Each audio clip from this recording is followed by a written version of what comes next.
I'm honored and delighted to be the moderator of this evening's program. Questions regarding Jewish identity began being posed to the Jewish Women's Archive from its earliest days and grew more aggressive when our programs started featuring Jewish women whose Jewishness was neither defined by religious practice nor by communal affiliations. Like the Salonieres, many of the Jewish Women's Archive's historic women of valor and contemporary women who dared were intrepid pioneers. And pioneers in one arena are often pioneers in multiple arenas. The Salonieres, for example, forged new cultural paths as well as new paths for being a woman. By hosting salons, they defied sexual stereotypes which denied women any role in the creation or dissemination of culture. And they redefined the domestic space Jewish women inhabited in ways that granted them influence and impact beyond their families. The capacity of pioneers to escape simple definitions of who is a woman and who is a Jew, what must a woman be, and what must a Jew be, remains as vital an issue today as it was in the heyday of salons.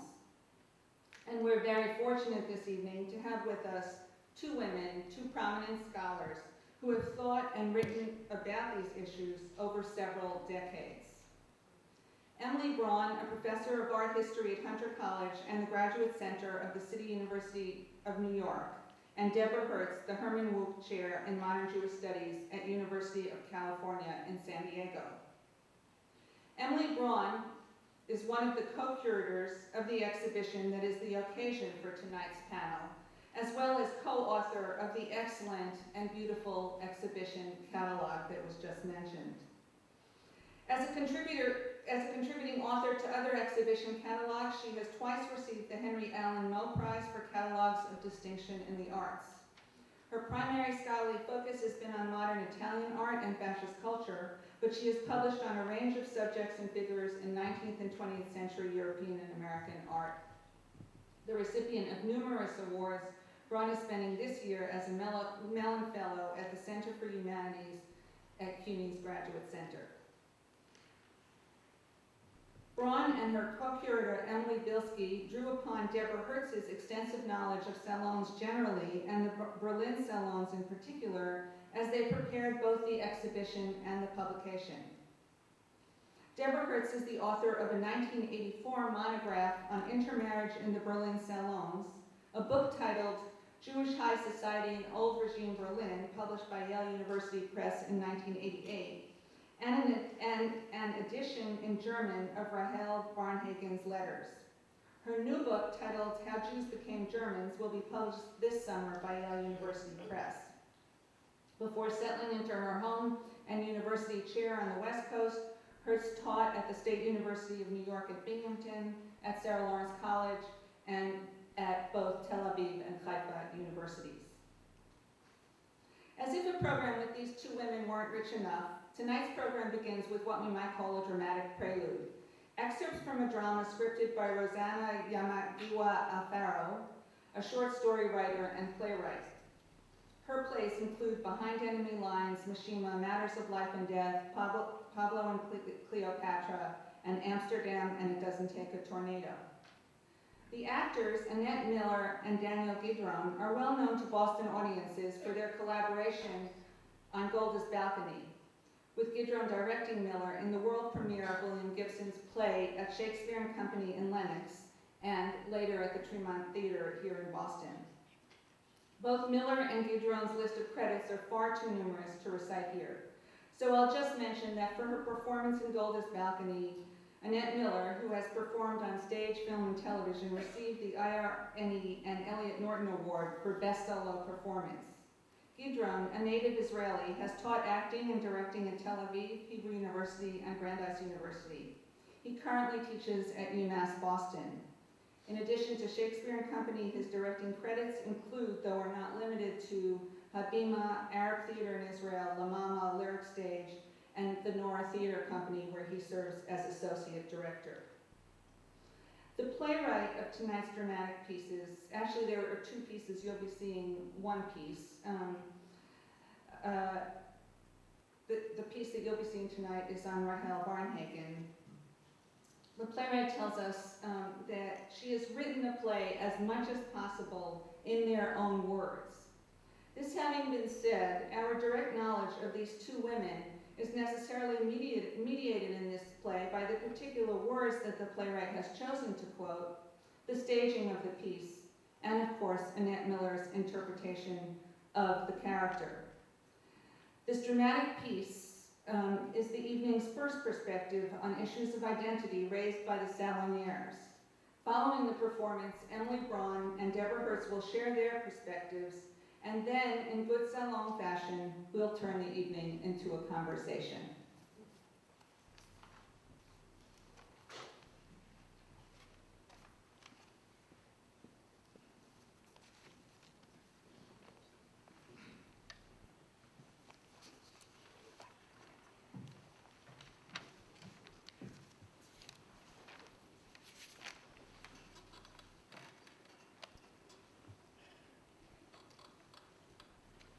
I am pleased to have at the table Friederike Antonia Robert Varnhagen von Ense.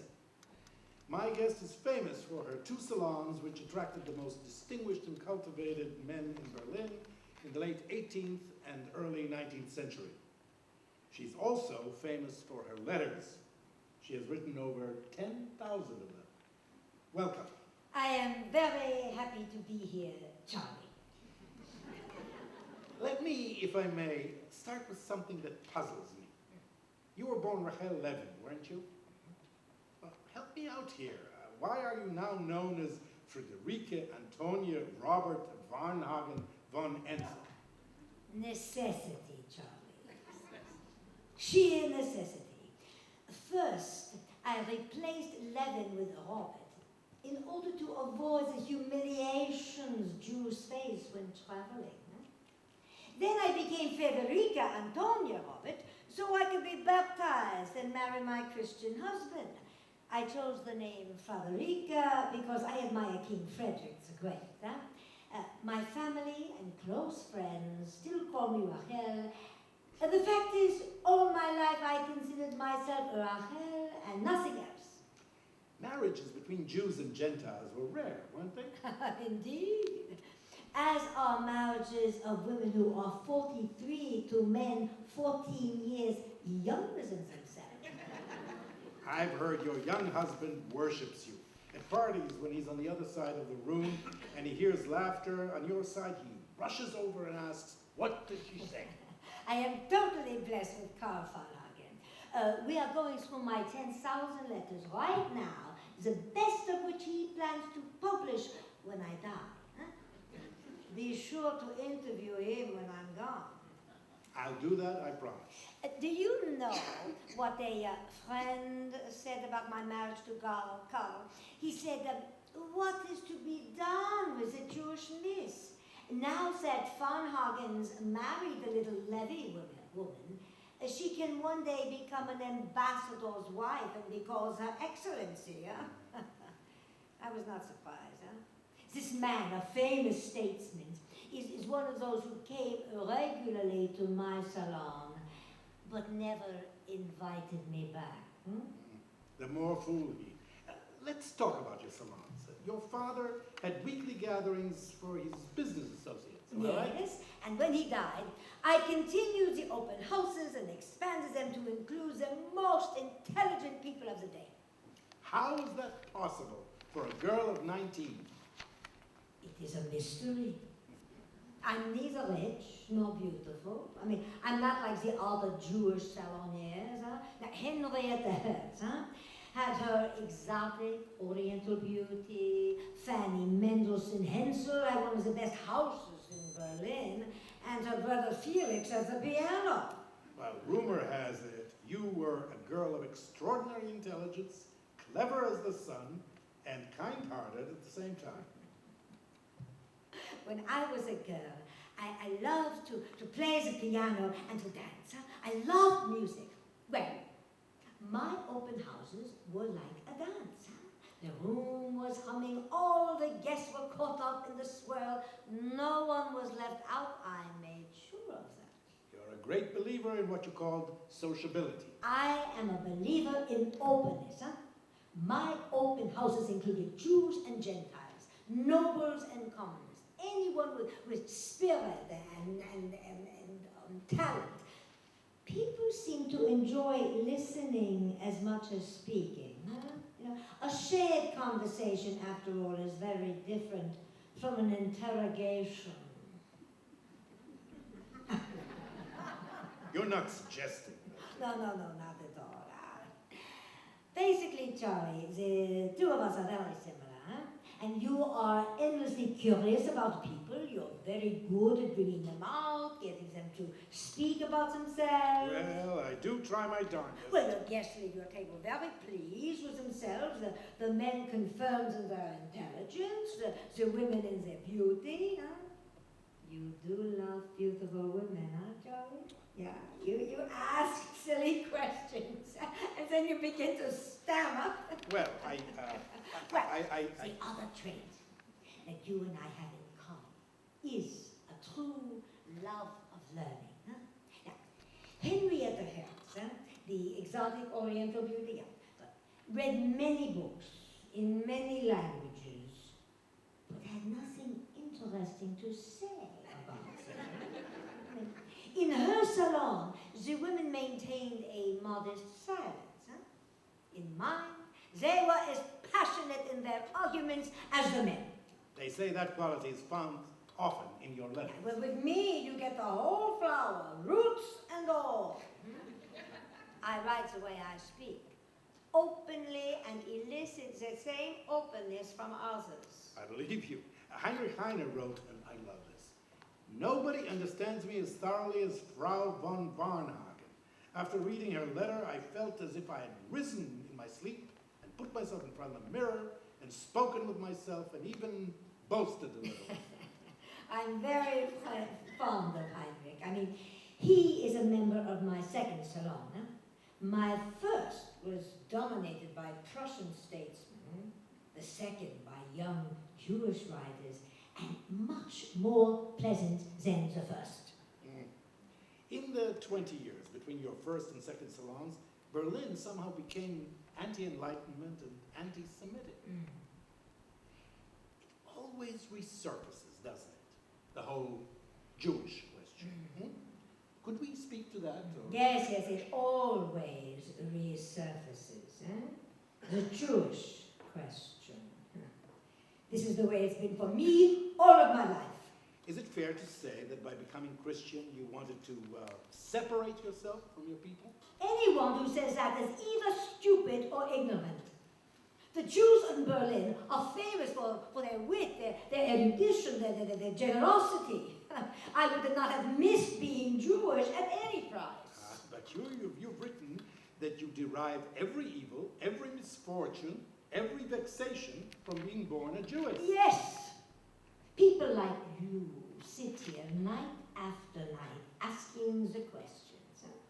What would you know about snubs and insults, Charlie? Have you ever been chased down the street by an angry mob? No, but I can imagine. You can't even begin to imagine. The truth is, I have gone through life as through a storm without an umbrella. My salons were among the finest in Berlin. My writings were praised by Goethe himself, and yet I am treated like a social climber and an outcast. Well, let them say what they will. I shall never accept that I am a Salonieres and a Jewess.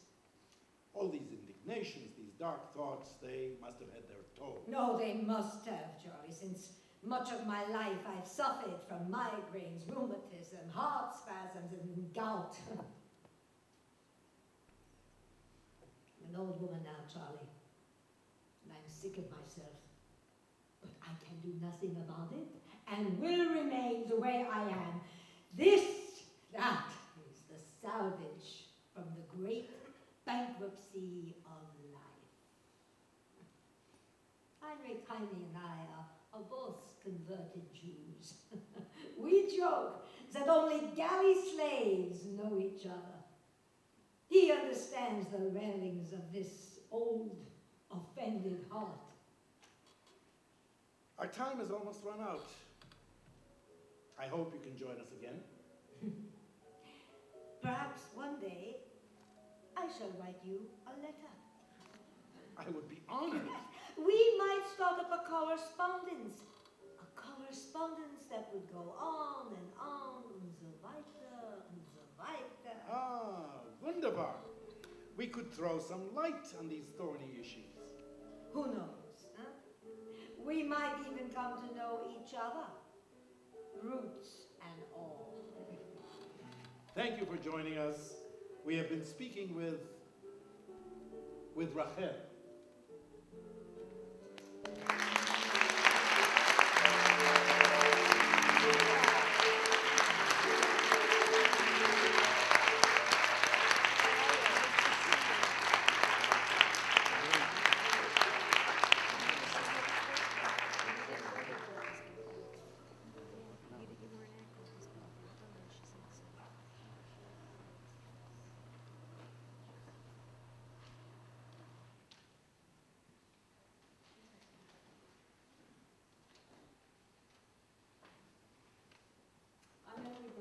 And I am speaking now to the title of our conversation this evening, Affirmation, Indifference, Assimilation, Identity Choices of Jewish Salonieres. Of course, I have to begin with qualifications and caveats. In any discussion of Jewish identity, that's really de rigueur. Jewish identity cannot be monolithic or static, and it is shifted according to place and time and historical circumstance. To claim that Jewish identity is singular, enduring, never-changing, continuous, as some do, is an ideological construction. To be sure, the continuity of tradition, is what most would claim defines a Jewish identity at any time. But tradition itself is an evolving one amidst constants. It would have to be evolving and constant at the same time in order to adapt and to survive. Our discussion of the Jewish Salonieres is obviously part of a larger history of the diaspora, and it is bracketed specifically by the Enlightenment and the Holocaust. Issues of identity vary therefore according to the historical specifics of emancipation and political and racial anti-Semitism. I think we have to be careful and conscious not to project a post-Holocaust perspective onto these women. We must be careful not to judge what makes a Jew from the hindsight of catastrophe. In fact, for those of you who might have read Hannah Arendt's biography of Rahel Levin, that's exactly what she understandably does. It's difficult not to do so. But we must be aware above all that these women's identities were formed during the onslaught of modernization and secularization. And their life stories are very much a model of trial and error, of what it means to be a secular Jew and a woman in modern times, and all of the tensions and conflicts involved in acculturation and or assimilation. In addition to historical context, the other main issue of Jewish identity is who is doing the identifying. It is not only how one views oneself, but how one is identified by one's peers, by other Jews, and by the non-Jewish community. As our study of the Salonieres has shown, many of these women had no obvious religious or even ethnic identity as Jews, but they were nonetheless strongly identified as Jews by themselves and by others. I don't think the word indifference really belongs in the title tonight. Their Jewishness was inevitably bound up with being different, being a minority. It was also bound up with their gender difference. They were already different as women too. And this very difference defined their individuality. It made them individuals, and I think this is really key. Because the very notion of what makes an individual is a product of the Enlightenment. And I think it's imperative to note that the topic of identity would have been problematic for most of these women.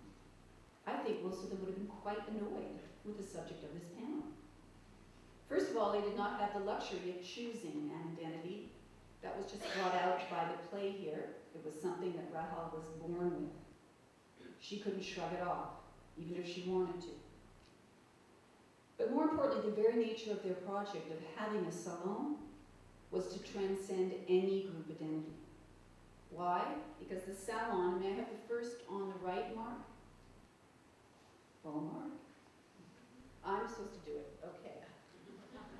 That's why I do it forward.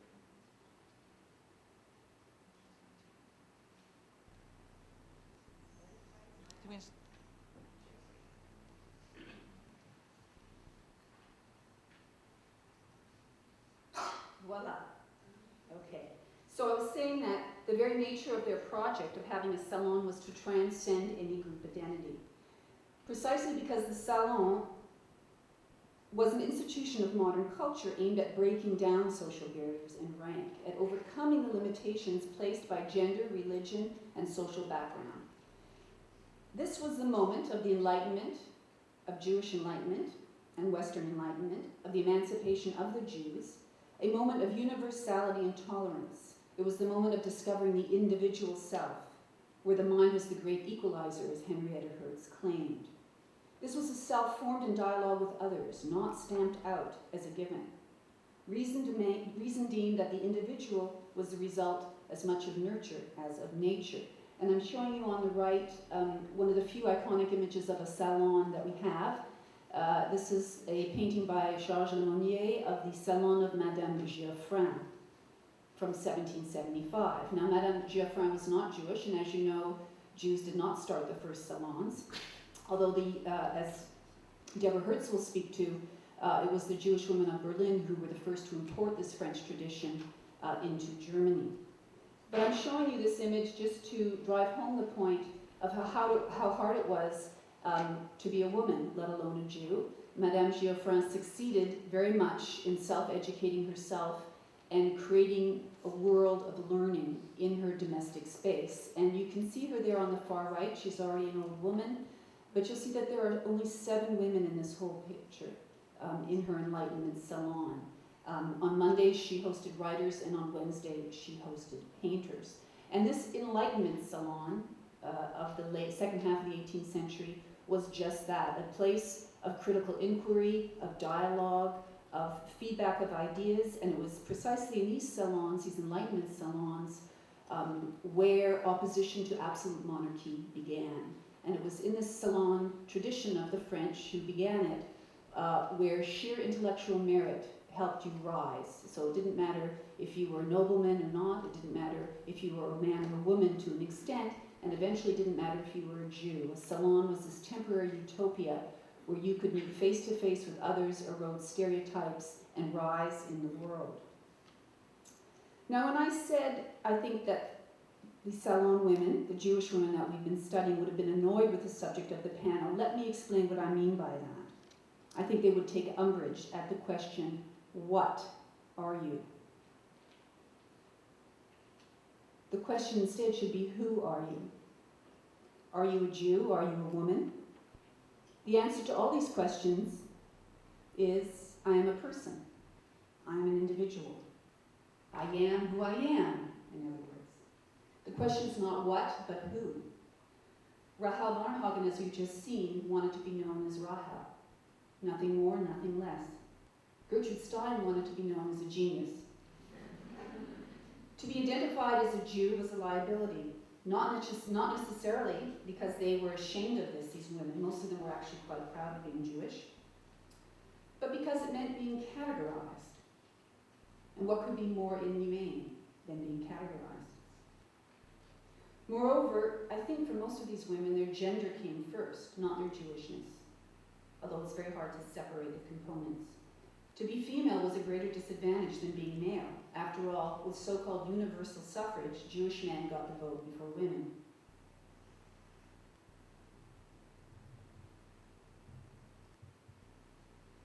So let's go back to that more pertinent question. Who are you? Well, I think they would answer, I am a sum of my parts, of all the intricacies of my upbringing and all the modifications wrought by my education. And to think of some of those intricacies of the upbringing, I'm reminded of Henrietta Hertz, who waited until her mother died before she converted, even though she had many offers of marriage. I am a woman.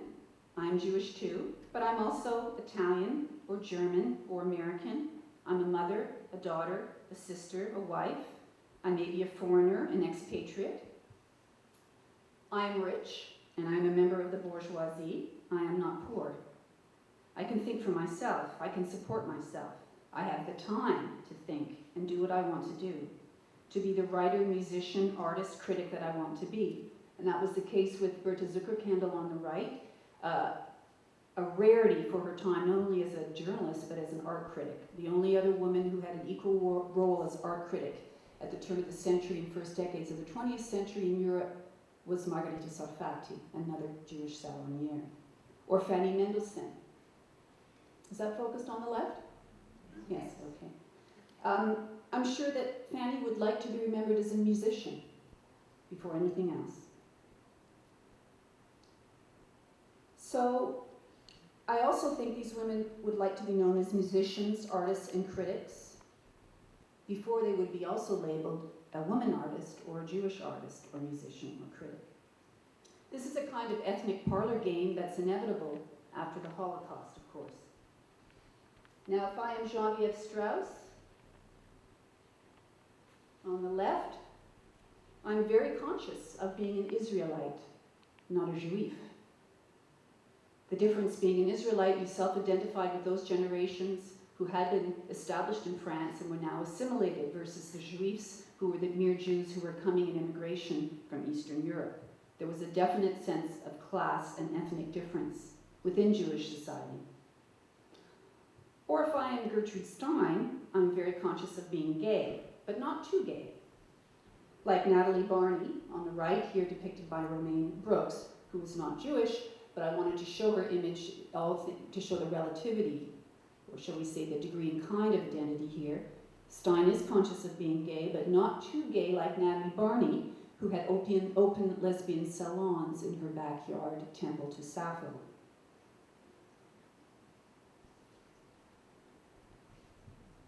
Do we not think that Hertz's beauty and Rahel's plainness had much bearing on their life and identity, as did their Jewishness? Rahel was often despondent at not being beautiful, and indeed how beautiful you were had much bearing on how far you would get and acculturate and assimilate.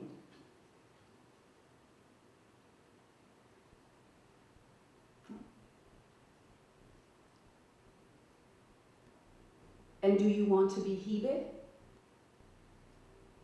the bride of Zeus, as we have here on the right in this wedding portrait of Henrietta Hertz? Or would you rather associate yourself with Pallas Athena and be the woman as intellectual? These are also choices that these women made.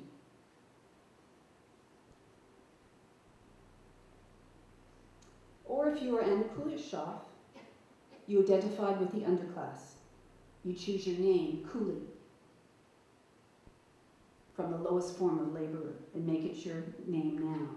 You are Russian, cosmopolitan, legally disenfranchised, but head of the Socialist Party in Italy. When Anna Kuleshov was at the International Socialist Congress in Zurich in 1893, she was headed up to the podium to speak when she overheard a young and unschooled member of the Socialist Party refer to her as the woman of Filippo Turati, the man she lived with and with whom she shared power. She stopped in her tracks and turned around and said to the young man, "I am the woman of no one. I am simply Anna Kuleshov." That was the goal of all these women, to be themselves in all of their potential. Anna Kuleshov was in fact unique. She was able to reach her potential, perhaps because she rejected everything that was her background, even as she acknowledged it was absolutely formative upon her, even her Jewishness. Yet, as Naomi Shepard has written in her book, A Price Below Rubies, Emma Goldman, Rosa Luxemburg, and Anna Kuleshov, the most radical of the left wing, it's no coincidence that these three women politicians were all of Eastern European origin, from Orthodox Jewish households. They had the most to reject and the most to gain. Kuleshov identified with the oppressed, and here perhaps is where her Jewish identity lies. She was overjoyed when she understood that there was a movement for a state for Jews in Palestine, and Heinrich Heine was her favorite author. As the Salon's exhibition and catalogue makes clear, the first generation of Jewish Salonieres is different from the last in relation to Judaism and Jewishness. In between the 1780s and the 1930s, we have the birth of the Reform Judaism movement. And I want to point out that conversion was high only in the first generation of Salonieres, of the women that we have featured in our study. After the mid-19th century, they did not feel the need to convert. The reason the first generation of Rahel Levin-Varnhagen and Henrietta Hertz and Fanny Mendelssohn converted is understandable. A Jewish man could be a man in the street with a Haskalah and a Jew at home, but women had no such choices. They were repressed by orthodoxy, and they were caught in their own privileged castes in the system of arranged marriages. They were not allowed to study Torah. Yet they became ambassadors for their people and through their salons. They were the proof that the savage, uncouth Jew could be the brethren of the refined Christian. In fact, they could beat them at their own game of high culture. And so anti-Semitism time and again put them back in their place as Jews after all.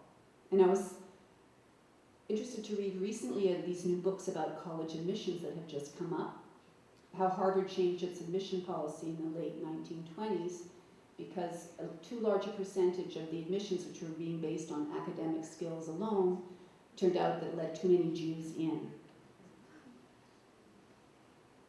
Now, resistance to intermarriage became the limits of assimilation. Resistance, even in the form, say, of the fact that Gertrude Stein, not outwardly one who claimed her Jewish identity, partnered with a Jewish woman, Alice B. Toklas. Even if they broke with all religious observance, the large majority paired with Jewish partners or did not convert. Geneviève Strauss on the right, her first marriage was to Georges Bizet, but as she claimed, she had too little religion to change it. Her second husband was Emil Strauss, Jewish and a banker to the Rothschilds. The Salon, as we have seen, was the vehicle for acculturation and assimilation precisely because it bridged the public and private spheres, because it dealt with high culture, the ticket to the mainstream, as Heine would say. But even if many of these women did not define themselves by their Jewishness, as I have tried to suggest earlier, they were still defined by it. In an increasingly secular world, Jewishness became a sign of difference, or in racial terms, otherness.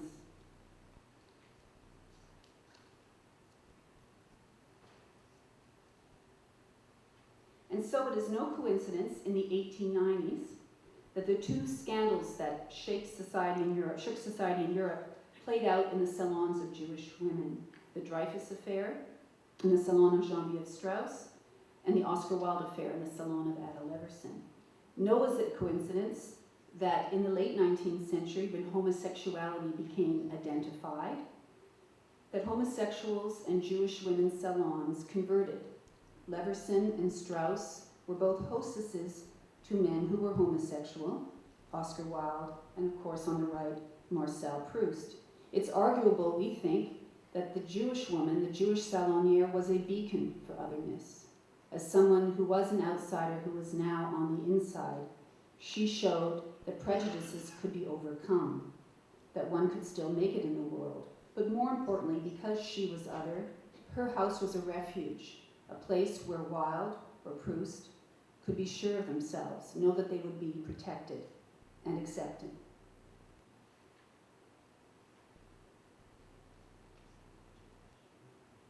However, as Hannah Arendt has written in her study of anti-Semitism, it's also here that we find the ideological construction, the megatype of degeneracy: Jew, homosexual, woman, Africa.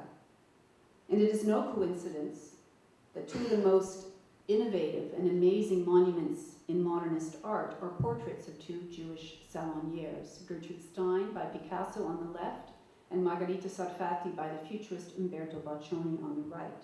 And look at the way in which these men have depicted these women, mask-like, also with the grafting of the African mask. Boccioni had seen the Gertrude Stein portrait in Stein's salon when he visited Paris in 1912 from Italy. And both these portraits have a history. Stein had to sit forever until Picasso got it right, or grappled with her otherness as woman, Jew, and lesbian. And Boccioni's first attempt at depicting Sarfati ended up with him slashing the canvas and throwing it out. She retrieved it, by the way, and kept it. But in both cases, these women are depicted as others, precisely because of the degree of primitivism and mask-likeness which is imposed upon them. This is the moment in the late 19th century where we have the birth of political anti-Semitism and racial anti-Semitism as well. In America, of course, the issue of Jewish identity was different again from that of Europe. Here, because it was a nation, a new nation, without an aristocratic tradition, a new melting pot, the Jews had a different historical circumstance. As far as Stettheimer was concerned, and her sisters, they were already to the manner born. They were the children of the upper class German banking world, the so-called New York 100, our crowd. It's because of this that Florian Stettheimer had the luxury of flirting with the issue of identity. As you can see here on the portrait on the right, her portrait of Marcel Duchamp, who was one of her regular habitués at the Salon. Duchamp, of course, made it a project to perform identities. He took on the alter ego of Eros, c'est la vie, Eros, that's life, and dressed up as a woman and was photographed by Man Ray. Duchamp wrote that he first thought of taking on a Jewish name. That is how he wanted to play with otherness, but eventually settled on being a female instead, for the purposes of performance. Interestingly, Florian Stettheimer depicts him in his portrait as himself and also as Rose c'est la vie, but it's clearly a double portrait of Duchamp and Florine for a variety of reasons. And arguably, Florine and Duchamp, whom he affectionately called a bachelor, got along because they understood the play with identity that they were both flirting with. And on the left, Florine's portrait of her sister, Etty Stettheimer, where the burning bush is also the Christmas tree. And there are other evidences in Florine's letters and in her paintings of this baseline of Jewish identity. She mockingly wrote of German culture and of Christian art traditions. And in a letter, Etty wrote to Karl van Vechten and his wife Fania Mironov that they were never actually comfortable celebrating Christmas. It was just a habit they had picked up when the family lived in Germany. Fluctuations of identity. In fact, the Stettheimer sisters never wanted to be a member of any club that would have them.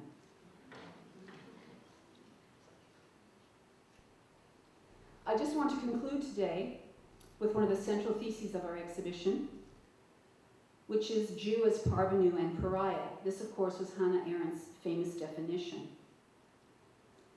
with understandable anger, but also insight. Arendt wanted Rahel Levine to define herself as a pariah, to be proud to be, as Gail said earlier, a pioneer, but also an outsider, to wear one's difference on their sleeves. Ultimately, most of the women we've seen in this exhibition were consciously pariahs. They were lesbians, they lived outside of convention, they followed careers that were not usually normal for women. They were Jews. And so by virtue of the fact that they self-identified as pariahs, I think perhaps that is also a way in which they self-consciously identified as Jews. And on the left, I'm just showing you Wilhelm Hensel's portrait of Heinrich Heine, and on the left, Rahel again.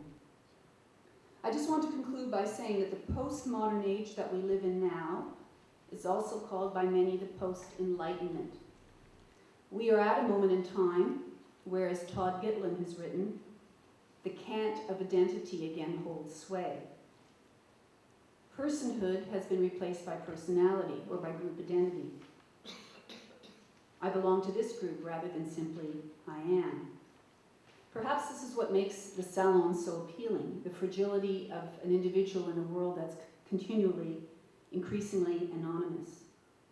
A world where walls of religion, race, and ethnicity and gender are again being re-erected. Thank you.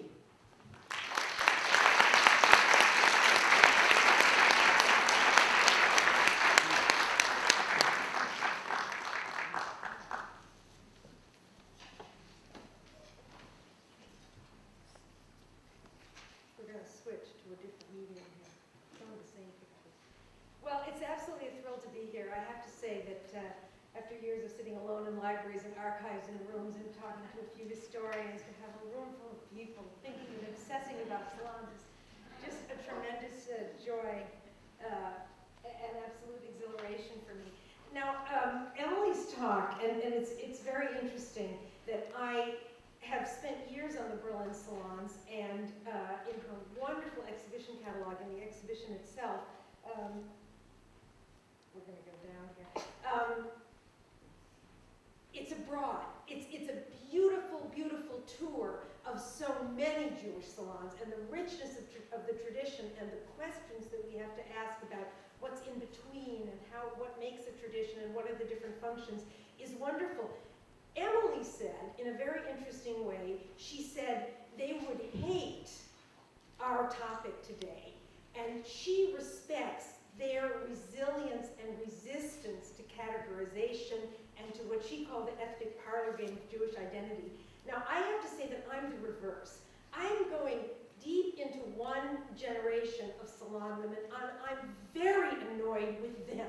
So while Emily is suffering their annoyance at her, they will have to suffer my annoyance at them. And one of the reasons for that is because I've stuck with them as I've grown older, so that when I was in my 20s and 30s and they were in their 20s and I closed my salon book in 1806, I celebrated their rebellions.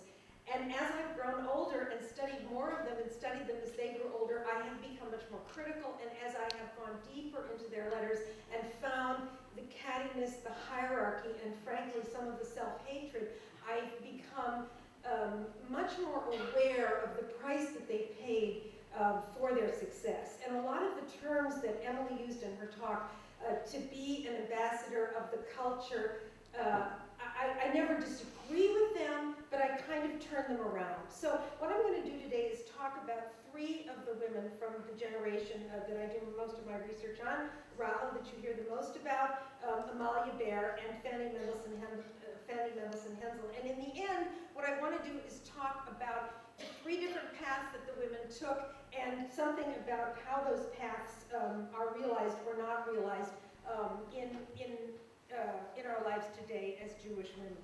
Now, what I find interesting about Rahel Levin von Hagen are some of the patterns of her attitude toward conversion and intermarriage. In the 1790s, she was very, very excited and happy to marry two noblemen, one who rejects her and one from whom she is rejected. Her family seems to expect her to convert and marry a nobleman. And the distance in her life between the very wealthy but still very Jewish world into which she is born and this estate that one of her beloveds, Karl von Wittgenstein, would have, where she would have lived had he married her, is actually, a very, very extreme road. Now, one of the things that I find very interesting about her evolution is that she becomes a nationalist, and she becomes a nationalist right at the time that Prussia has been occupied by France. The fate of Prussia hangs by a thread. Reformers are very active in transforming Prussia, and I want to bring you to her lectures in Johann Fichte's lectures in 1807. He had written in 1792 that the only way to get rid of Jewish ideas was to cut off Jewish heads. Several years later, she is sitting in the front row of his lectures and is writing to her brother, Fichte, my sole treasure, I adore these hours, because Fichte is creating a German cultural nationalism to which she too is belonging. Now, I've pondered this. Does she know what he wrote? You often have to wonder when you read in someone's letters or publications anti-Semitic things, does she know this? Could we say that both Fichte and Rahel von Hagen were post-Jewish in the sense that they conceived, just exactly as Emily talked about it, as a world of individuals, but in this case a world of individuals who would reunite as Prussians in a new, quote, secular nationalism? And is she aware of the cost that the Jews will pay? And I say the Jews because during the Hep Hep riots of 1819, she writes to her brother, and they're writing about these riots, and she calls it the Jews suffer this, not we. And the project that first involved me in Rahel von Hagen, which was Hannah Arendt's book, and really is a Judaizing of Rahel von Hagen, and the play was also a Judaizing of Rahel von Hagen. And I don't think that the actual record supports it. I think the actual record is much more ugly and much more troubling. When she marries Karl August von Hagen von Ense, I think that they're an interesting couple because I think their hypocrisies, if we want to call them that, are terribly, terribly modern. So he adds von Ense to his name, which he's found in an old genealogy book, and in 1826 he has to go into court to defend his use of this because he thinks that if he is a supporter of the French Revolution and a passionate Republican, in the sense of early 19th century republicanism, it's better to do that as an aristocrat. And she, of course, thinks that it's better, if you will, to be, in Emily's terms, an ambassador of her culture as a Christian. Well, I think we're familiar with similar hypocrisies in our own day, and I think we have to be sympathetic to them, but also to note them. The deathbed quote I want to go into a little bit because in the wonderful play, which for me was just a joy to see these words spoken with this, especially with a German accent, that was great. But the deathbed quote is very, very interesting. And Hannah Arendt uses this quote and uses it as the sort of centerpiece of her argument that deep down, Rahel saw herself as a Jew. So the quote is, "The greatest distances in space and time are bridged. The thing which all my life seemed to me the greatest shame, which was the misery and misfortune of my life, having been born a Jewess, this I should on no account have wished to have missed." So it's, again, this double identity. She's not proud of it, but it made her gritty and interesting. But then, as Liliana Weisberg has uncovered in her new edition of the Rahel book, the Arendt's quotation was highly misleading. Karl's account of her deathbed discussion continued with the following conclusion: "I have thought of Jesus and cried over his passion. I have felt for the first time, so felt it, that he is my brother. And Mary, how did she suffer? She saw her beloved son suffer, but did not succumb. She stood at the cross." So, in other words, there's an element of, I would say, Christian affirmation in her deathbed that is very much at odds with the way that Arendt wanted to see her. On her deathbed, what did she say? And here's some suggestions for future costuming. Okay. I want to turn to the second woman, Amalie Baer, and her husband, Jakob Hertzberg, because I think they offer a very, very different model of Judaism and assimilation. And essentially, the differences between the two women, if you wanted to be very, very much of a Marxist about it, would be to say that Amalie Baer would have suffered by converting because her class position was so high.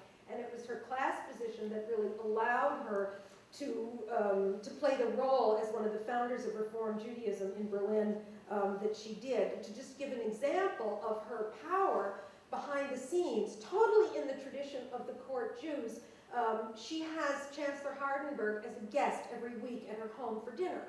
Now, I, as a historian, would just die to get those notes because every law, every riot, every play, every issue that confronted the Jews in this tremendously tumultuous time was obviously discussed at those dinner conversations, and I don't have the notes.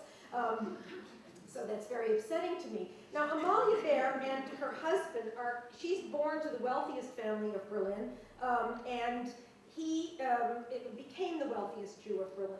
So they live in the grandest home. They bring the preachers from the Reform Temple. They bring people that they hire, the tutors for their son. They combine secular aristocratic culture and Jewish culture down to the little detail. They hire a tutor for their son, Aaron Wolfson, to teach him Hebrew, but he's called a Hofmeister.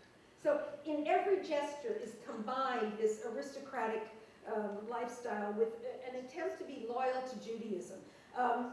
She has 4 sons. Her oldest son, Giacomo, was their Wunderkind, and they pay for his concerts and in the beginning. And they bring, in fact, at one point, they have his portrait painted. It's a wonderful portrait. I don't know if it's in the exhibition or not, with, you know, yellow silk pants. She loved yellow. And they have a friend put it up in the Academy of the Arts. And one of the most nasty anti-Semites from this period, Gratenauer, makes a fuss and insists that it come down.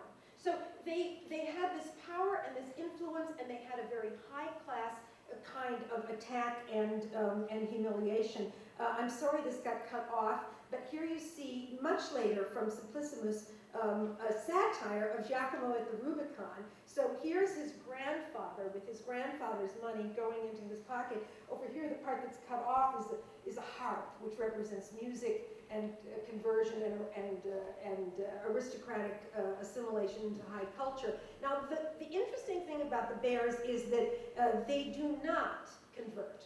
They refuse to convert, and their children do not convert. But ultimately, if you look at it from the historian's perspective, almost all of their grandchildren convert. So they stave off for a generation, which Rahel did in her own lifetime. Now, to give an example of what they're up against at the kind of public anti-Semitism, which is part of the birth of modern nationalism, here we see a satire from an 1815 play called Unser Verkehr. If you wanted to give a kind of really, you know, street translation, you could call it Our Intercourse, but it's really not what it's called. I mean, the translation would be Our Society. And it's obviously modeled on Amalia Bear. If you just look, well, as a historian, I can't say that. I can say it's remarkable that the portrait that she, and the way she chooses to be represented, and remind ourselves that this is a woman loyal to Judaism, the founder of the Reformed Temple, who has her portrait painted in this extremely sexualized way, is being mocked for basically not having the body to fit into these clothes, which was, of course, one of the central stereotypes of the time period. So I think that the heritage of Amalia Bear, both as a founder of Reform Judaism and also as you know, obsessed with her son's cultural accomplishments, is a very interesting model that I'll come back to in a couple of minutes. Let me move to my third woman, and that's Fanny Mendelssohn Hensel. And I must say, my heart stopped when I walked up the stairs tonight and I saw this, you know, full-length picture of her, and I thought how she died and how much she, I think, suffered from the obscurity of not having her music performed. And then to see that we're in Boston College and that the buildings have crosses on them, you know, is altogether fitting for the life of Fanny Mendelssohn, and I'm not sure she'd be upset about that part. Although I noticed on her grave, she's married. Her grave is next to her husband Sebastian, and his gravestone is in the shape of a cross, and hers is a simple box. So there's always the nuance here of their mixed identities.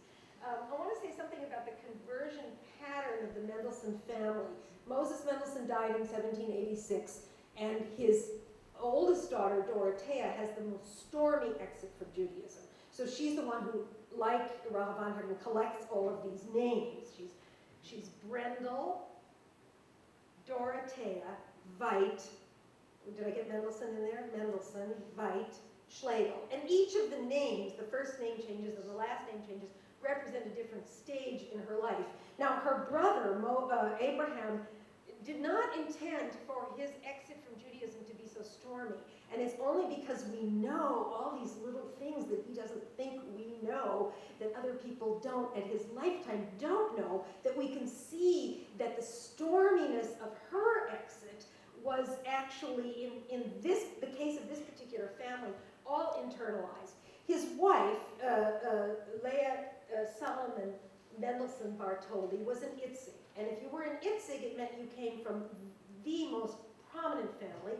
And her mother, Bella Itzig Solomon, is absolutely adamant against conversion. And her, so the grandmother of Fanny and the grandmother of Felix, she has cut off the brother of Leah, Jacob Solomon Bartholdy, for his conversion. And so there's a tremendous anxiety that she should not know that Leah and Abraham have converted all four of the children, Paul, Rebecca, Felix, and Fanny, secretly in 1816, while themselves remaining Jewish. Then they move into a floor of the house that Bella owns, and they are this intermediate generation with the grandmother opposing conversion, the children converted, and supposedly the grandmother not knowing this. The strife that this caused, the inner strife, must have been absolutely horrendous, how they did the holidays. And must have been extremely difficult. Now, Fanny, this is exactly what Emily and I were discussing, how, images that you steal from Google web images are just totally awful, and I'm sorry, but they lived in this grand home, and every Sunday they had a concert, and Fanny's music that was written prodigiously and with great discipline was almost exclusively performed in the home concerts. So if you're a Richard Wagner looking at a family like this, as at the Bears, what you see is talent, yes, success, yes, but fabulous financial resources and incredible audacity to essentially put their children in the center stage. Totally, I should say, familiar to us with our motherly obsessions, but nevertheless very, very noteworthy. So Fanny's relationship to Felix is extremely intense, and there's a lot of speculation in the musical history literature about just exactly how intense this was and what the significance was. The whole family followed him with such obsessive concern. If you read the letters of these people, the same with Amalia and her son, after every concert, they are discussing the bodily symptoms of the collapse after the performance, and they're discussing the critics, and they're discussing the reviews, and we with our email obsessions, are just right at the same place in terms of how often there is intense communication. The tragedy, of course, of Fanny's life is that her father will not allow her to perform her music in public, nor even, except towards the end of her life, to publish the music. So it's not a thwarted talent because she sits at home and writes the music, but it's a thwarted public role. And so I'd like to conclude and talk a little bit about the models of what the legacy of these three women is for our time period. I would say that Fanny Hensel's problems as a thwarted intellectual, they haven't totally disappeared, but they're going away. We're here, we're a room full of ambitious, talented Jewish women intellectuals, so something must have changed. I would say, of course, that the success in certain ways can turn into a new set of problems. So if we're so educated and we're so independent, then, why aren't we happy? Why don't we have more children? Et cetera, et cetera. So I think we could say that we've made so much progress on that score that we're dealing with the problems of our own success. Rama Levin Varnhagen's model of really what I consider to be obsequious social climbing, at one level you could say that in modern society, Judaism and Jewishness has so much become the darling victimhood, the poster child of fascinating otherness, that people go far with their Judaism rather than being haunted by it or hiding it. But I would say that Jewish men, and here I won't get started on my Woody Allen critique, but I think the notion that the Jewish man must have some emblems and signs of non-Jewishness is much stronger than that the Jewish woman needs these in our time period. And I think that the whole question of intermarriage is absolutely fascinating, and David Beale has suggested in his wonderful book, Eros and the Jews, that when the two genders within an ethnic group no longer wish to marry each other, you're talking about some kind of racial suicide, and I've called it here an erotic racial suicide, just for fun. Okay, the third woman, Amalia Bear, I've saved for last because in many ways I find her, at my age now and in our times now, to be the most inspiring. because she did devote herself to Jewish renewal, even though it was a class privilege to do so. She did have other things that she could have done with her money. And I think that in the spirit of creating new institutions inclusive of women, perhaps even making women center stage, Amalia Bear is our hero. And with that, I close. Thank you.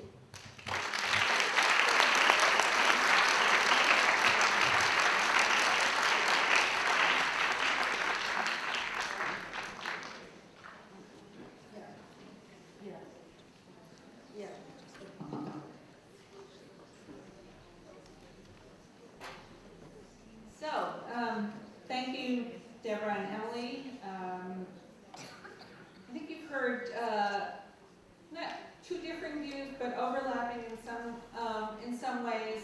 I was thinking about an essay that is in the catalog that Emily co-edited by Leon Botstein, where he talks about actually tonight's topic as contemporary scholarly obsession, and notes that we look at the Salon Jews, particularly those of Berlin and to a certain degree of Vienna. We look at them in two ways. One is to idealize them as, and here I'm really quoting Botstein, as precedents and models for being Jewish in a post-emancipation world. And I think that's, and Emily, you could correct me if I'm wrong, but I think that's kind of where your comments were heading. Or the alternative is to deride them as negative object lessons because of the losses that were sustained through their integration into the dominant Christian culture. And though when I first met Deborah and heard her talk about the Salonieres, she was not talking in that way. I think she has come to see them more and more, more as negative object lessons. Before we have them talk with each other, I thought maybe we could open this up to questions that will probably elicit different comments from the two of them. Yes? I have a couple of questions. One, when we're talking about that Eastern Jews that were immigrated from France had a different ethnicity, what's your definition of ethnicity? I was talking about how the French Jews who had already been assimilated defined them. That's not my that's not my voice. The other thing, when you were talking about her, you said that, as a play that came out, that at the age of 43, she married a man who was 14 years younger than she was.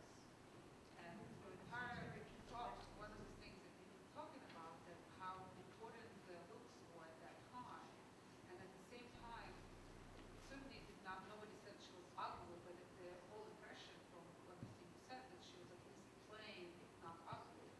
How is that, especially somebody who's 43 years younger, he had to be in late 20s, marry somebody who is that not good looking? Again,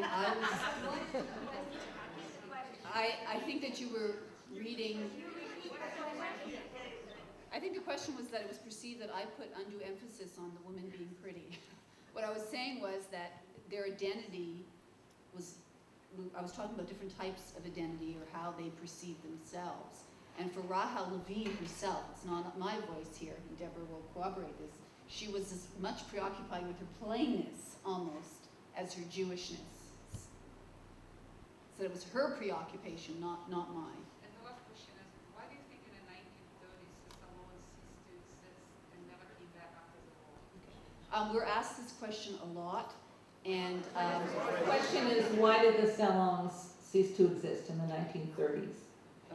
the salons ceased to exist after the Second World War for a number of reasons. Most generally, women and Jews did not have the need for them in the same way. They were historical necessities. They were life rafts. They were vehicles of assimilation and self-survival.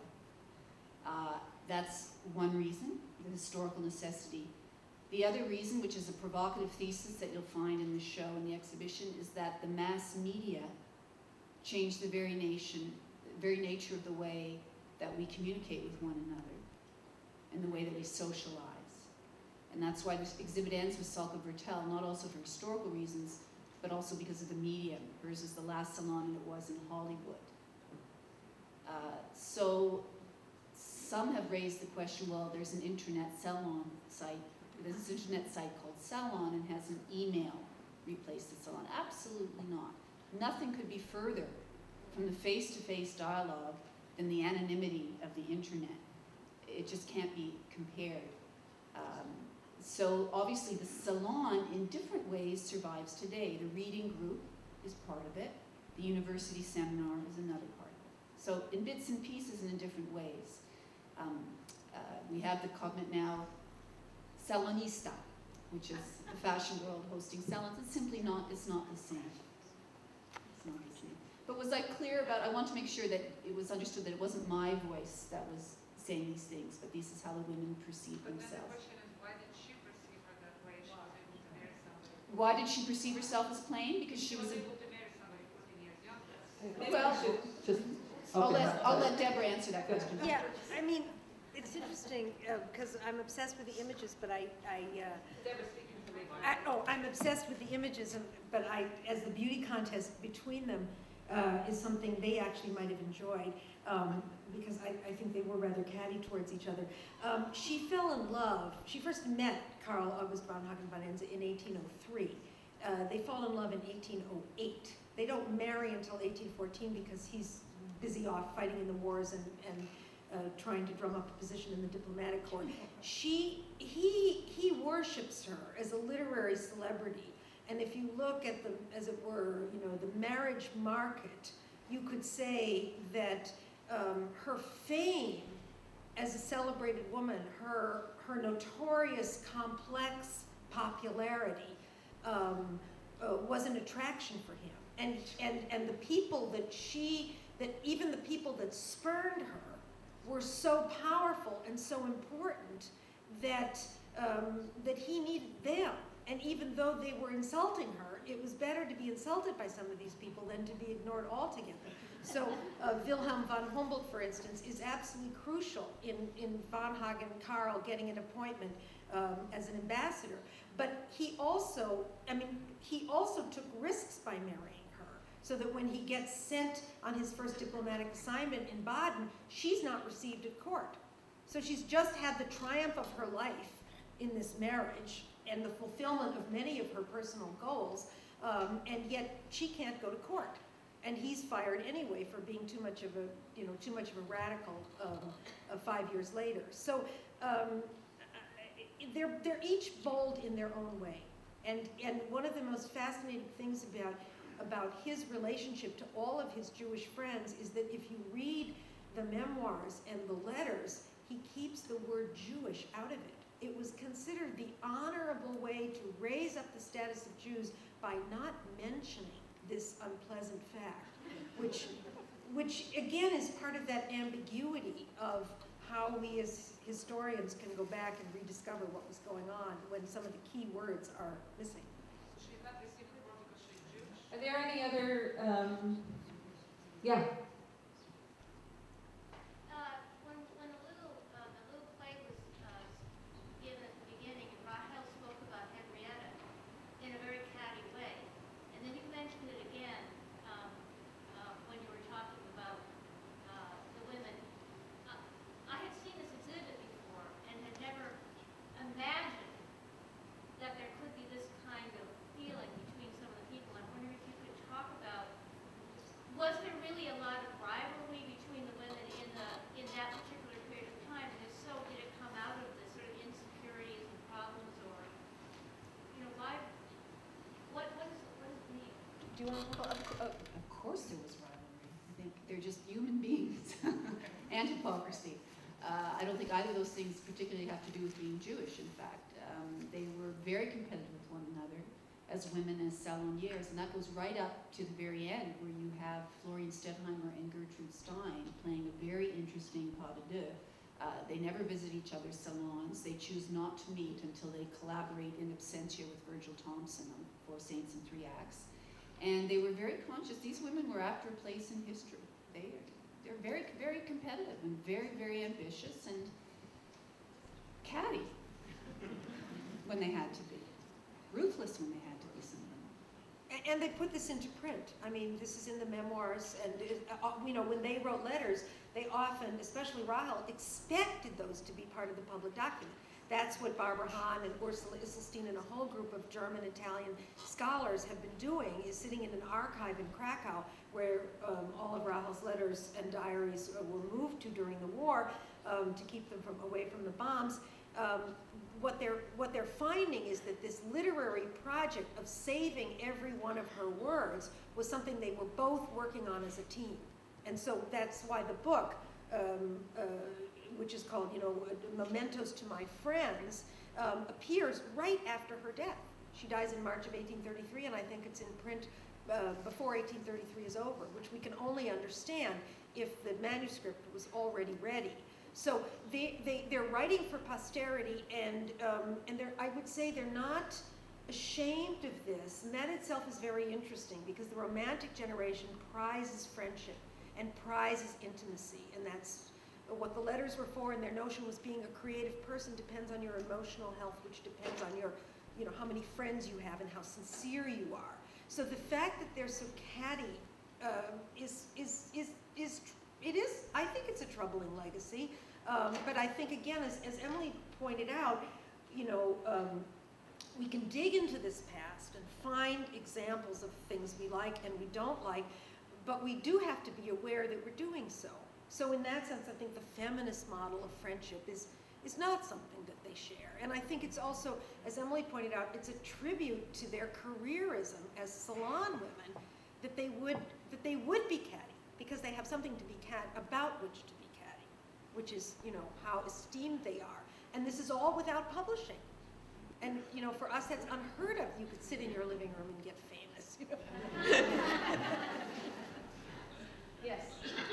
How many people would come to a salon, and what was the process of the evening? Like, what did they have dinner? Did they drink?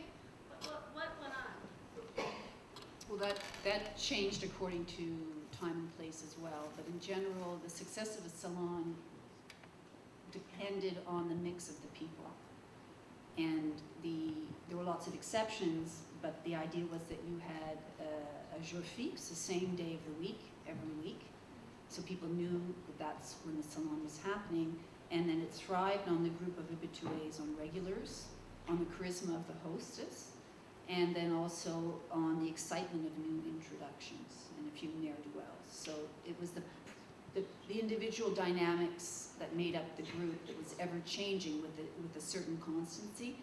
And then sometimes they were afternoons, sometimes they were early evenings. The time of day depended on particulars and contingencies. And dinners sometimes, you couldn't have a salon dinner because they were sort of antithetical to one another.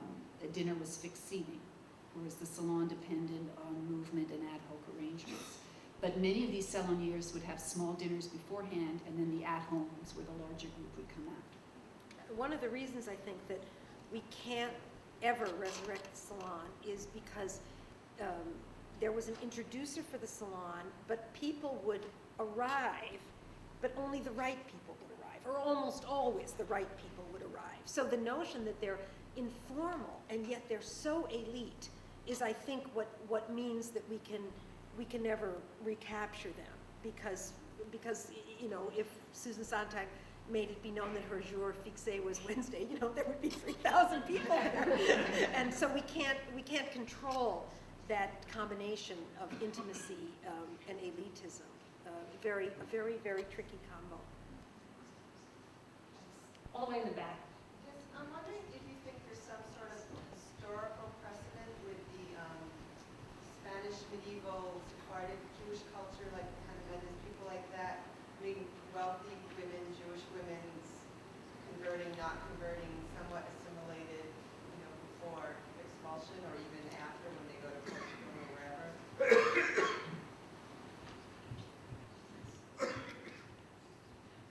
We're not talking about a prototype of the salon here. We're talking about a prototype of, or prehistory of conversion. And no, a salon-like experience, but before the salon is invented, actually. And maybe it's sort of a precedent that helps to bring the salon about. Well, there are precedents for the French salon, but again, they're earlier, but they're also different. There were sort of prototypical salons in the Italian Renaissance too. But what was really different about the French salon, which is born in the early 17th century, is the mixing of men and women as intellectual peers. I can't speak to the example that you cited, I just don't know. There were women-only groups and there were men-only groups, obviously, and men had all these opportunities, such as coffee houses and literary societies that were not open to women. So the reason why the French salon is, Jürgen Habermas establishes the French salon along with these coffee houses and literary societies as something new, is because of the mix of gender and class. I mean, I would say that the Sephardic Jew as the assimilated, urbane Jew who can pass, which is what the Sephardic legacy was in towns like Hamburg and Amsterdam, was certainly very significant for assimilation in general. Oh, I'm sorry. The Sephardic Jew as the Jew who could pass was tremendously important as an influence of when this generation begins to convert, and Heine writes about this extensively. However, in terms of the salon itself, I think it's not relevant, because I think these Jewish salons were essentially imitations of aristocratic French behavior. So they're looking at Paris. They're not looking at Spain or Portugal. But as conversion and passing becomes a wider phenomena, way past this small circle of women, then I think the Sephardic heritage becomes tremendously important and is cultivated very much so. Also, they're not Jewish salons. I think we both agree on that. Which ones? The ones we're talking about, they're not Jewish salons. They're salons held by Jewish women. What's the difference? The difference is that the majority of the guests were not Jewish, and that they were not characterized necessarily as Jewish salons. I think that's a very important point to make. These women were not interested in holding salons for Jews. Well, and in fact, on the contrary, Amalia Baer had she had a salon on certain days of the week, and then she had this Reform temple on other days of the week. And Heine is the only person who seems to have gone to both. But at one point, Rahel von Hagen writes in a letter to Karl, I was at Baer's last week, and I couldn't stand that mixed company. So what she's saying is that it was too Jewish for her. So I don't disagree with Emily, but I mean, the mix of how many Jews a Jewish saloniere would encourage, she can't allow or disallow, but was, I think, a very delicate matter. And yet another thing that they were competing, because obviously Rahel was proud, maybe, that she had fewer. And we know that Henrietta Hertz has very few women at her salon. So I think the question of the token exception whose ego is totally wrapped up in not being with their own kind is a disturbing legacy. I disagree with that. That's explain when we began. Over there. From a practical point of view, how did one get to the salon? Did one have to have an invitation? Or if one knew a friend who went there, could one go along with the friends to crash a salon? The only salon you could crash, but even then there was a bit of an introduction needed, was Gertrude Stein. When you knocked on the door, she said, "Who sent you here?" But otherwise, it was by means of an introducer or a friend of a friend. Again, the habitués would know to come, and they would be introducing new people. And it was this mix, I think this is very important, it was both elite and egalitarian. Just along the lines of what we were just discussing, Leo Stein was writing to Gertrude at one point when they were still close to one another. And he was writing to her about their at-homes on Saturday evenings, and he said it was the usual crowd, lots of American Turks, Irish Brits, and other Jews. Yeah, there was this little episode of a man who showed up at Sarah Levy's salon. Bettina von Arnheim was quite philo-Semitic and was a friend of Rahel's and was invited in 1811. Her husband was left off the invitation because of an anti-Semitic talk he had given at his counter salon that he had organized. And when he showed up, he wasn't dressed for the occasion, stayed and insulted lots of people who were there. And when he left, Sarah Levy's nephew, Moritz Itzig, proposes a duel with him. Arnheim is not going to duel with a Jew, it's a long, long story. It became a court case. Itzig went to jail for attacking him on the street. So there were, it seems to me, at least a few examples of people crashing the salon. In this case, particularly nasty fashion. Yes. Yeah, I want to say a few things. First of all, I think the emphasis should be that these salons took place before emancipation of the Jews in Germany. And it was only the wealthy Jews who could, in a sense, buy a mixed social crowd. If you didn't have the prestige of money and a luxurious kind of salon, and I know Rachel von Hagen was noted for her intellectual content of her salons as opposed to some of the others, that made it worthwhile for some of the aristocrats to go slumming. But it was I think, a sort of counter reaction to the fact that most Jews in Germany at the time were considered almost to be criminals, uncouth, uncultured, and not to be trusted. It was a time when Jews were converting like crazy to Christianity, as Heiner certainly wrote, sometimes with a hard heart about it, because that was your ticket to getting certain positions and to being regarded. I also want to mention Henrietta Hertz of London, who established the mastermind lectures in the early 1900s.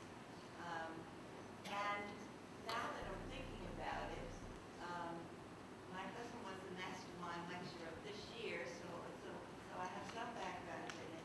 I don't think any women were lecturers, if I'm not mistaken.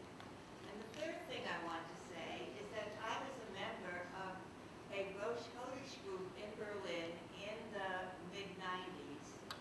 And the issue was not men, but the issue was a kind of bonding.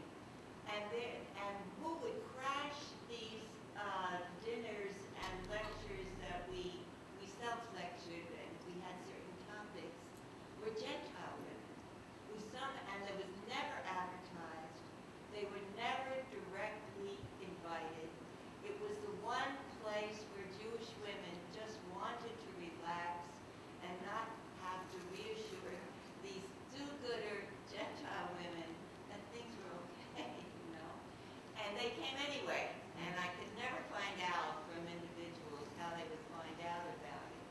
And in these Rosh Chodesh groups, it was the issue of bonding and finding mutual strength in what today, subliminally, is still a very hostile society.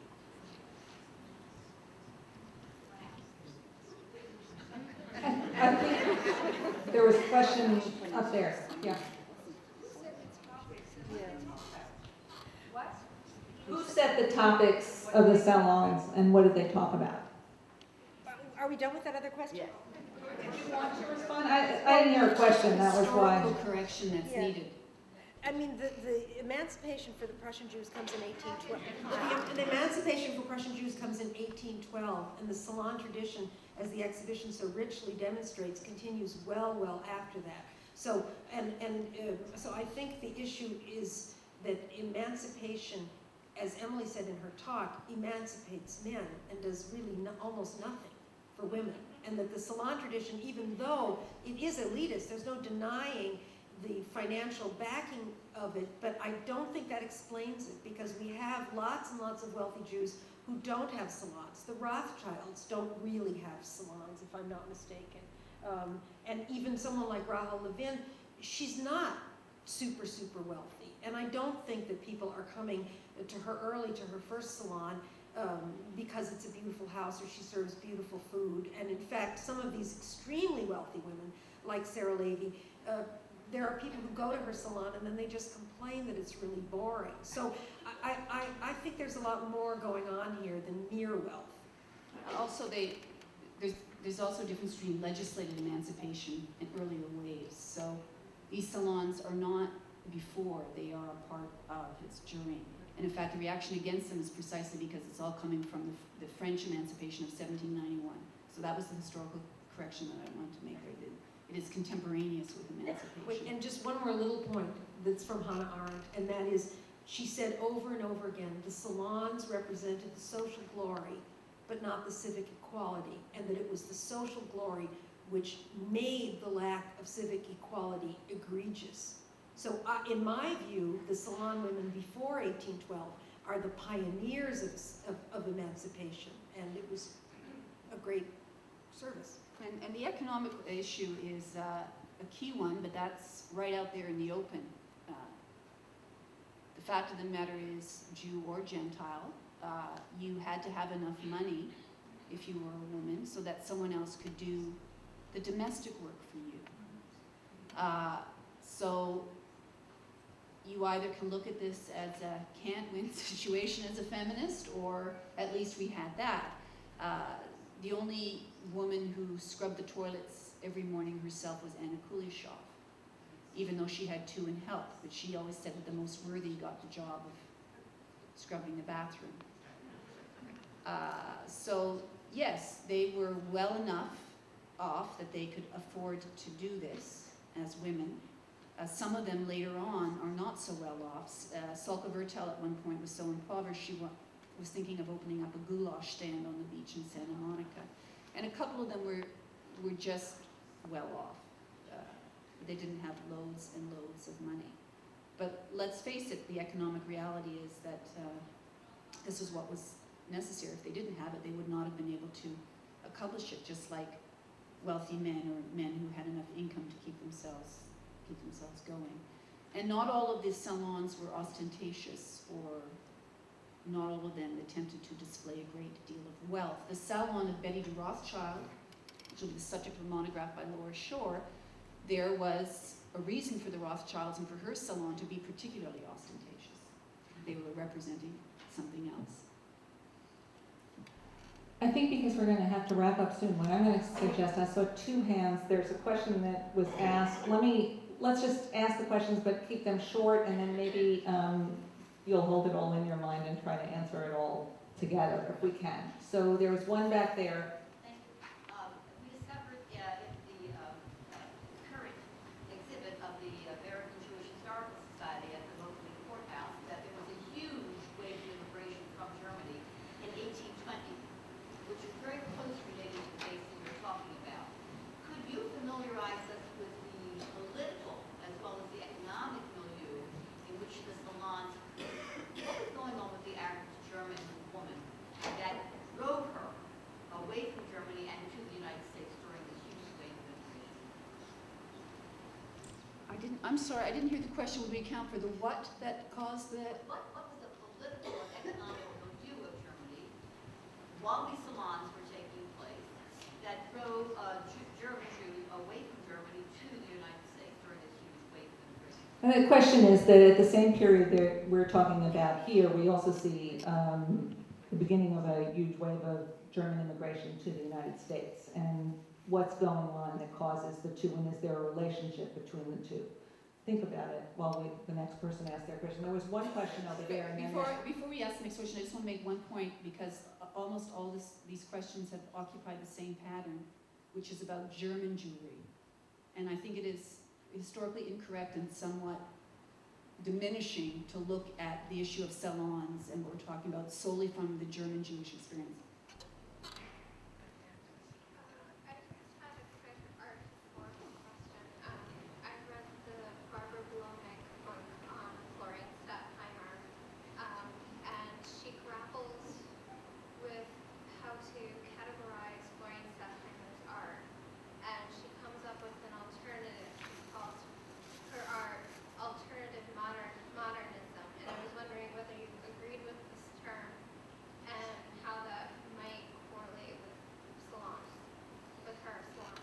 Okay, so I don't know how you're going to possibly answer all three questions together, but the three questions that are out there are, what was going on in these salons. I think that was the first question that was asked, like how did the topics get decided upon? The second question had to do with what was going on in Germany at that particular period, particularly for women. Is that right? Was it particularly for women that you were asking? And then this third question was specifically to Stettheimer's, a description of Stettheimer's art. So I can answer 2 out of the 3. I can't answer the immigration question because I just don't know the history of the immigration. The question was what was going on in these salons. Sometimes they were scripted. There'd be a recitation of poetry or musical performance or theatrical performance. As time went on, they were less structured, although there was often an agenda placed on the table that people would discuss. In Anna Kulyashev's salon, much of the conversation was what was going to appear in the editorials of the socialist papers the next day. So it ranged from a formal structure to very informal, and as time goes on, it was less about conversation for its own pleasure than for specific social, political, artistic agendas. At Gertrude Stein's salon, some say that it was mostly gossip, which is true and untrue. So a large part of that question has to do with history, time, and the individual hostess. As to Florine Stettheimer, I think that Bloeming's book, which is a wonderful book, it calls it an alternative modernism because she was a figurative painter. And for those of us art historians who are working with modernism, we've had to find words to defend those who haven't become abstract artists. I wrote about Florine in the book, and I call her style the Jewish Rococo, which I think is I'm happy with that designation. Yeah, I can do the immigration, I can't do the other 2, so we're a good team here. It was very simple. The 1812 Edict of Emancipation was ambiguous about whether conversion was going to be necessary for high civil service positions. And it was also ambiguous on a whole lot of other issues that were eventually almost retracted. So what was ambiguous was decided in the negative, and many things that were actually granted in the edict were removed in a series of small edicts in the 1820s. The reason that this happened was because the edict had been granted in this incredible moment where very, very wealthy Jews had made huge donations to the Prussian state when Napoleon was bleeding them dry, and Prussia was very small at that point. So the number of Jews to be emancipated and the debt to the wealthy Jews was enormous. The pressure from the reformers was enormous. As soon as the Vienna Congress is over, the number of Jews had doubled by all the eastern territories that were given to Prussia. The court Jews, their money was no longer so necessary, and there was also popular anti-Semitism. So as a result of all of these, the government caves in totally and is ready to retract the law altogether, but basically retracts it in pieces. And so the emigration is simply a response of the same people who, had they stayed, might have felt forced to convert. And it's one of the things that's the most interesting about the immigration is what is it that flourishes in America with these immigrants? Reform Judaism. Where have they brought it from? Germany. What's happening to Reform Judaism in Germany? Repression. So it's a very interesting dialectic. And there's a great book by Avraham Bar Kai about it. Okay, I want to